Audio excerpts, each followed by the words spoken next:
जय श्री कृष्ण, राधे राधे। आपका भक्ति कथा चैनल पर स्वागत है।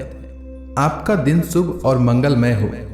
आज दिनांक है 26 नवंबर और दिन बुधवार है। आज मार्गशीर्ष शुक्ल पक्ष की षष्ठी है। आज सूर्योदय का समय सुबह 6:53 और सूर्यास्त शाम 5:24 तक होगा। ब्रह्म मुहूर्त सुबह 5:05 से सुबह 5:59 तक रहेगा। वहीं राहु काल दोपहर में 12:08 से दोपहर 1:27 तक रहेगा। आज आइए सुनते हैं मार्गशीर्ष मास कथा में भगवान श्री कृष्ण और उनके भक्त गंगाधर दास की कथा। उत्कल देश के पवित्र पुरुषोत्तम क्षेत्र के समीप स्थित गोविंदपुर ग्राम में भक्त गंगाधर दास और उनकी सती साध्वी पत्नी श्रिया जी रहते थे। दोनों ही बनिए जाति के थे और संत सेवा व भगवत भजन में जीवन बिताते थे। दंपति की कोई संतान नहीं थी। ग्राम की स्त्रियां श्रिया जी का उपहास करती, जिससे वह मन ही मन खिन्न रहती। एक दिन उन्होंने पति से कहा कि या तो किसी ब्राह्मण बालक को गोद ले लें या किसी लड़के को मोल लेकर पुत्र बना लें। गंगाधर दास यह सुनकर मूर्ति बनाने वाले स्थान पर गए और वहां से सुंदर श्री कृष्ण भगवान की प्रतिमा घर लाकर पत्नी से कहा, इन्हें ही पुत्र मानकर सेवा करो, यशोदा की तरह इनका पालन करो, यही हमारी सभी कामनाएं पूर्ण करेंगे। श्रिया जी ने प्रतिमा को वास्तविक बालक मानकर अत्यंत प्रेम से स्नान, अलंकरण, भोग और दुलार करना प्रारंभ किया। गंगाधर भी बच्चे की तरह कृष्ण के लिए बाजार से मिठाइयां व खिलौने लाते।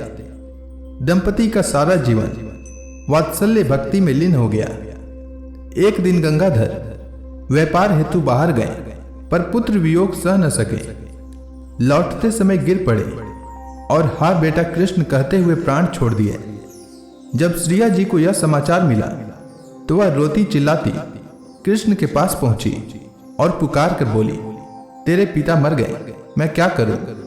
भक्त वत्सल भगवान जो प्रतिमा में निवास कर रहे थे माता की पुकार से पिघल गए और प्रत्यक्ष होकर बोले, माता चिंता न करो, पिता सोए हैं, जाकर जगाओ।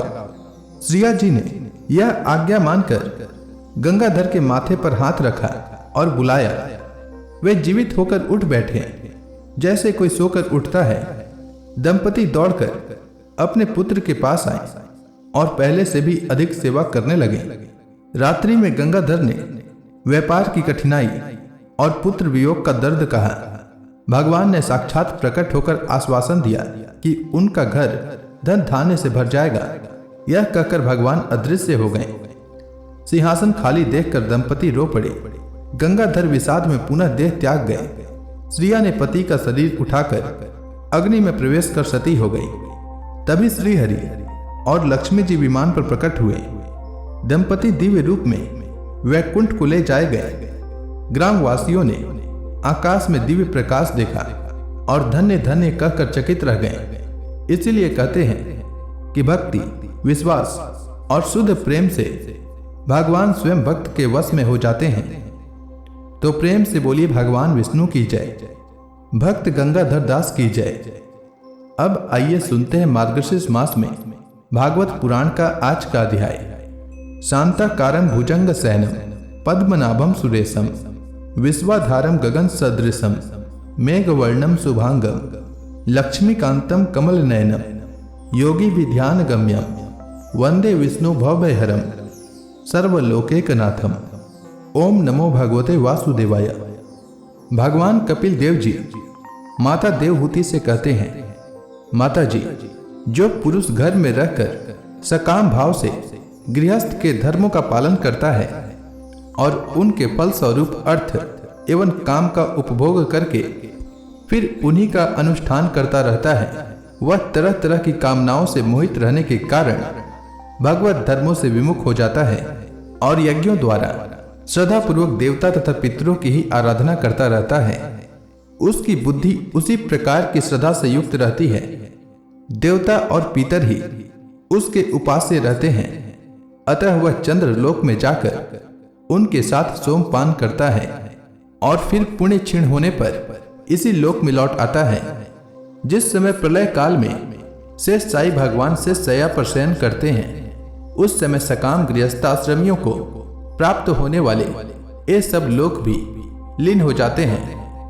जो विवेकी पुरुष अपने धर्मों का अर्थ और भोग विलास के लिए उपयोग नहीं करते, बल्कि भगवान की प्रसन्नता के लिए ही उनका पालन करते हैं, वे अनासक्त, प्रशांत, शुद्ध चित्त, निवृत्ति धर्म परायण, ममता रहित और अहंकार शून्य पुरुष स्वधर्म पालन रूप सत्व गुण के द्वारा सर्वथा शुद्ध चित्त हो जाते हैं।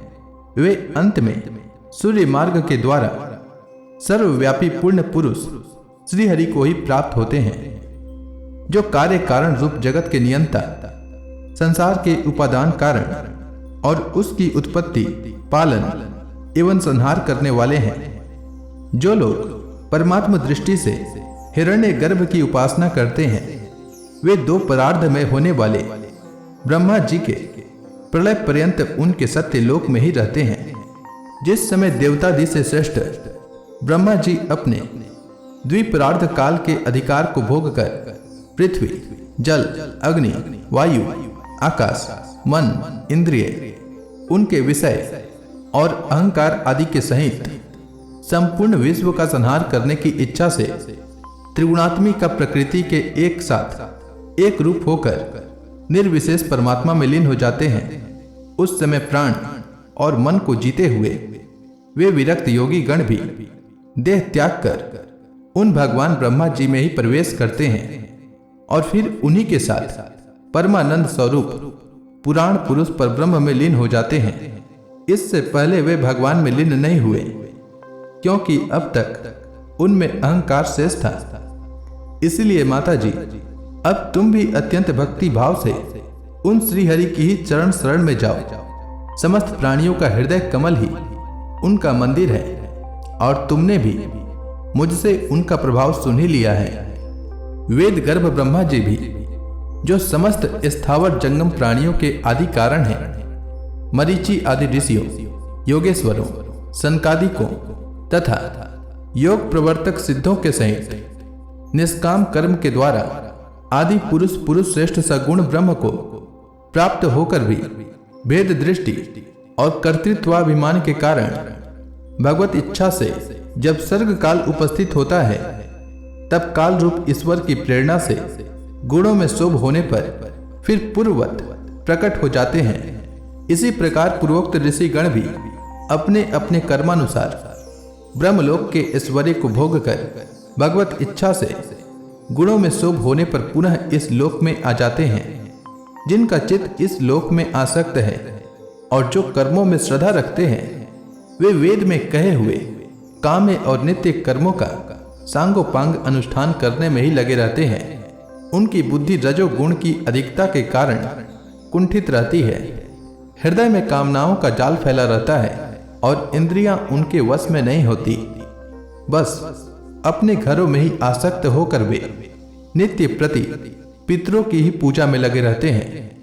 ये लोग अर्थ, धर्म और काम के ही परायण होते हैं।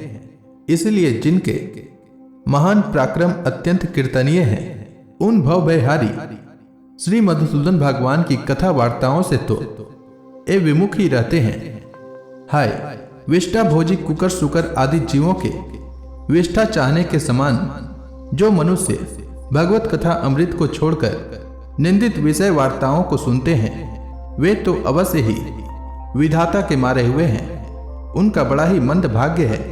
गर्भाधान से लेकर अंत्येष्टि तक सब संस्कारों को विधि पूर्वक करने वाले ये सकाम कर्मी सूर्य से दक्षिण ओर के पितृयान या धूम मार्ग से पितृस्वर अयरमा के लोक में जाते हैं और फिर अपनी ही संतति के वंश में उत्पन्न होते हैं। माता जी, पितृलोक के भोग लेने पर जब उनके पुण्य क्षीण हो जाते हैं, तब देवता लोग उन्हें वहां के ऐश्वर्य से च्युत कर देते हैं और फिर उन्हें विवश होकर तुरंत ही इस लोक में गिरना पड़ता है। इसलिए माता जी, जिनके चरण कमल सदा भजने योग्य है, उन भगवान का तुम उन्हीं के गुणों का आश्रय लेने वाली भक्ति के द्वारा सब प्रकार से भजन करो। मन, वाणी और शरीर से भजन करो। भगवान वासुदेव के प्रति किया हुआ भक्ति योग तुरंत ही संसार से वैराग्य और ब्रह्म साक्षात्कार रूप ज्ञान की प्राप्ति करा देता है। वस्तुतः सभी विषय भगवत रूप होने के कारण समान हैं। अतः जब इंद्रियों की वृत्तियों के द्वारा भी भगवत भक्त का चित्त उनमें प्रिय अप्रिय रूप विषमता का अनुभव नहीं करता, सर्वत्र भगवान का ही दर्शन करता है, उसी समय वह संग रहित सब में समान रूप से स्थित, त्याग और ग्रहण करने योग्य, दोष और गुणों से रहित, अपनी महिमा में आरूढ़ अपने आत्मा का ब्रह्म रूप से साक्षात्कार करता है। वही ज्ञान स्वरूप है, वही परब्रह्म है, वही परमात्मा है, वही ईश्वर है, वही पुरुष है, वही एक भगवान स्वयं जीव, शरीर, विषय, इंद्रियों आदि अनेक रूपों में प्रतीत होता है। संपूर्ण संसार में आसक्ति का अभाव हो जाना, बस यही योगियों के सब प्रकार के योग साधना का एकमात्र अभिष्ट फल है। ब्रह्म एक है, ज्ञान स्वरूप और निर्गुण है, तो भी वह बाह्य वृत्तियों वाली इंद्रियों के द्वारा भ्रांति व शब्दादि धर्मों वाले विभिन्न पदार्थों के रूप में भास रहा है। जिस प्रकार एक ही परब्रह्म महतत्व, वैकारिक, राजस और तामस तीन प्रकार का अहंकार पंच महाभूत एवं 11 इंद्रिय रूप बन गया और फिर वही स्वयं प्रकाश इनके संयोग से जीव कहलाया, उसी प्रकार उस जीव का शरीर रूप यह ब्रह्मांड भी वस्तुतः ब्रह्म ही है, क्योंकि ब्रह्म से ही इसकी उत्पत्ति हुई है। किंतु इसे ब्रह्म रूप वही देख सकता है जो श्रद्धा, भक्ति और वैराग्य तथा निरंतर के योगाभ्यास के द्वारा एकाग्रचित्त और असंग बुद्धि हो गया है। पूजनीय माता जी, मैंने तुम्हें यह ब्रह्म साक्षात्कार का साधन रूप ज्ञान सुनाया। इसके द्वारा प्रकृति और पुरुष के यथार्थ स्वरूप का बोध हो जाता है। देवी, निर्गुण ब्रह्म विषयक ज्ञान योग और मेरे प्रति किया हुआ भक्ति योग, इन दोनों का फल एक ही है, उसे ही भगवान कहते हैं। जिस प्रकार रूप, रस एवं गंध आदि अनेक गुणों का आश्रयभूत एक ही पदार्थ भिन्न भिन्न इंद्रियों द्वारा विभिन्न रूप से अनुभूत होता है, वैसे ही शास्त्र के विभिन्न मार्गों द्वारा एक ही भगवान की अनेक प्रकार से अनुभूति होती है। नाना प्रकार के कर्म कला, यज्ञ, दान, तप, वेदाध्ययन, वेद विचार, मन और इंद्रियों के संयम, कर्मों के त्याग, विविध अंगों वाले योग, भक्ति योग, निवृत्ति और प्रवृत्ति रूप सकाम और निष्काम दोनों प्रकार के धर्म, आत्म तत्व के ज्ञान और दृढ़ वैराग्य, इन सभी साधनों से सगुण निर्गुण रूप स्वयं प्रकाश भगवान को ही प्राप्त किया जाता है। माता जी, सात्विक, राजस, तामस और निर्गुण भेद से 4 प्रकार के भक्ति योग का और जो प्राणियों के जन्मादि विकारों का हेतु है तथा जिसकी गति जानी नहीं जाती, उस काल का स्वरूप मैं तुमसे कह ही चुका हूं। देवी, अविद्या जनित कर्म के कारण जीव की अनेकों गतियां होती है। उनमें जाने पर वह अपने स्वरूप को नहीं पहचान सकता। मैंने तुम्हें जो ज्ञान उपदेश दिया है उसे दुष्ट, दुर्विनीत, घमंडी, दुराचारी और धर्मध्वजी पुरुषों को नहीं सुनाना चाहिए। जो विषय लोलुप हो, गृहासक्त हो, मेरा भक्त न हो अथवा मेरे भक्तों से द्वेष करने वाला हो, उसे भी इसका उपदेश कभी न करें। जो अत्यंत श्रद्धालु, भक्त, विनयी, दूसरों के प्रति दोष दृष्टि न रखने वाला, सब प्राणियों से मित्रता रखने वाला, गुरु सेवा में तत्पर, बाह्य विषयों में अनासक्त, शांत चित्त, मतसर शून्य और पवित्र चित्त हो तथा मुझे परम प्रियतम मानने वाला हो, उसे इसका अवश्य उपदेश करें। माता जी, जो पुरुष मुझ में चित्त लगाकर इसका श्रद्धापूर्वक एक बार भी श्रवण या कथन करेगा, वह मेरे परम पद को प्राप्त होगा। तो प्रेम से बोलिए भगवान विष्णु की जय। तो इसी के साथ भागवत पुराण का यह अध्याय समाप्त हुआ। इसके आगे की भागवत पुराण की कथा मैं कल के मार्गशीर्ष मास कथा में सुनाऊंगा। तब तक के लिए भगवान श्री हरि का नाम जपते रहें। और कथा अच्छी लगे तो एक लाइक अवश्य करें।